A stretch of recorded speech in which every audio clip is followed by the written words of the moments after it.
श्रीगुरुभ्यो नमः। हरिः ओम्।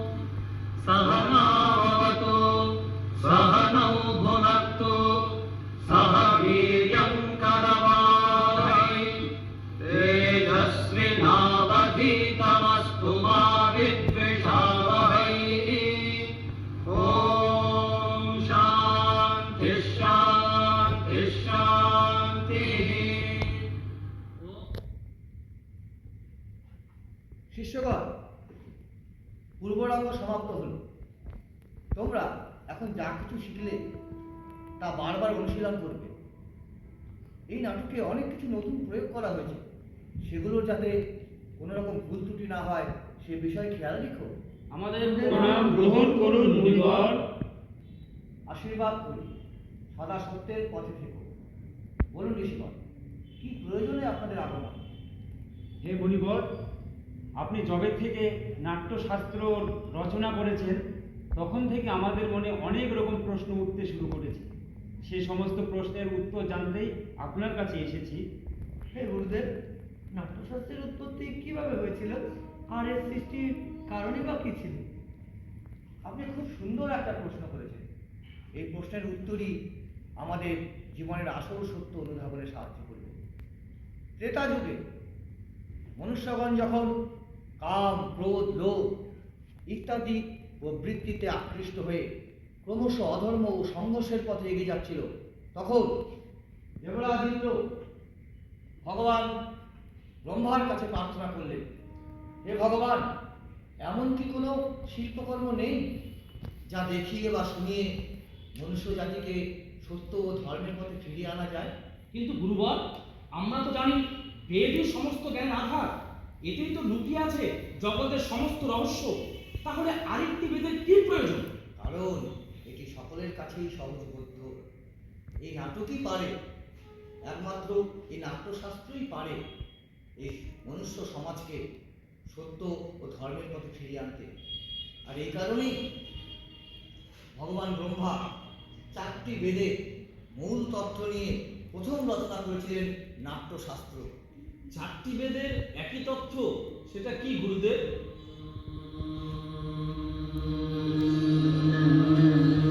তোমরা আগে নাটকের পাঠটি শোনো।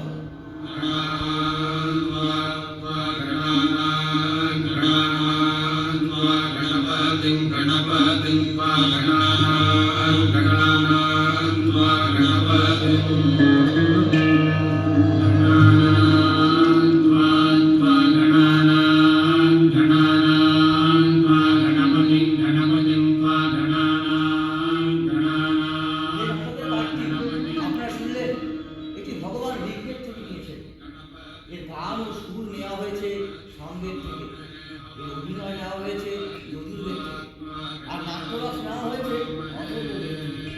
এইভাবে 4টি বেদের মূল তথ্যের সন্নিবেশ ঘটেছে এই নাট্যশাস্ত্রে। আচ্ছা গুরুদেব, নাটক কি শুধুমাত্র দেবতাদের জন্যই রচনা করা হয়েছিল? না না, তা একদম নয়। আপনি যে প্রশ্নটি করলেন, অসুরেরাও একদিন ভগবান ব্রহ্মাকে এই প্রশ্ন করেছিলেন। তখন ব্রহ্মা বলেছিলেন যে নাট্যশাস্ত্র সকলের জন্যই, এতে মানব, দেবতা, অসুর সকলেরই শুভ অশুভ কাজকর্ম দেখানো হয়। এই নাটকই পারে একমাত্র শোক, দুঃখ এবং ক্লান্তিতে জর্জরিত সকলকে আনন্দ দান করতে। এই নাট্যশাস্ত্রের মধ্যেই রয়েছে নানা রকমের রস, কলা, নানা রকম ভাবভঙ্গি, কার্য আর শাস্ত্র। পৃথিবীতে জাগতিক এমন কোনো জ্ঞানই নেই যা এই নাট্যশাস্ত্র দিতে পারে না।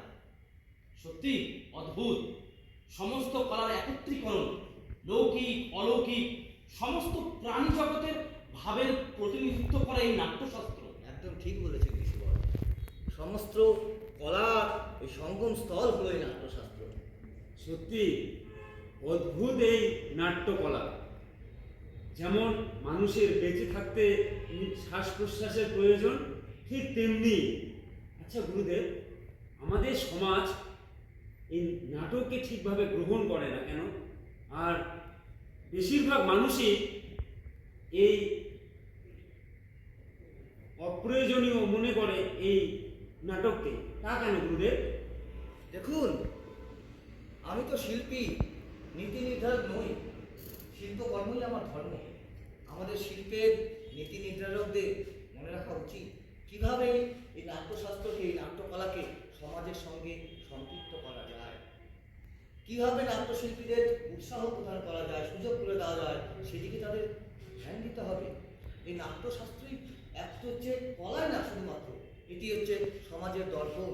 এই নাট্যশাস্ত্রই পারে সমস্ত মনুষ্য জাতিকে ধর্মের পথে, সত্যের পথ থেকে এগিয়ে যেতে। নিঃসন্দেহে মুনিবর, কলাবিহীন সমাজ তো কোষ সমাজের সঙ্গেই তুলনীয়। হ্যাঁ, আপনি একদম ঠিক বলেছেন।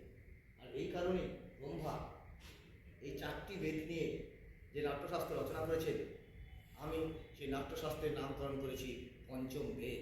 পঞ্চম বেদ, যাতে আছে সমস্ত বেদের জ্ঞান। হ্যাঁ, যাতে রয়েছে সমস্ত বেদের জ্ঞান।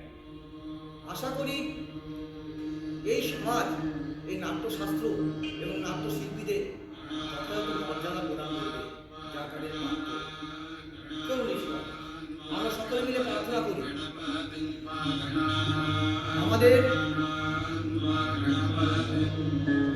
আমাদের রাষ্ট্রের সমস্ত আশা আকাঙ্ক্ষা পূর্ণ হোক। আমাদের রাষ্ট্রের সমস্ত আশা আকাঙ্ক্ষা পূর্ণ হোক। এই জগতের সমস্ত সৃষ্টি পূর্ণ হোক।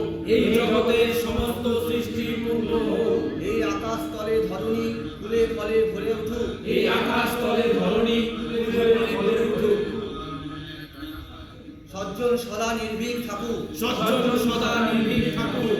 অসত্যের বিনাশ হোক। অসত্যের বিনাশ হোক।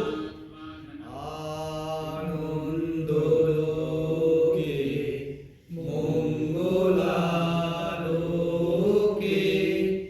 বিরাজো সত্য সুন্দর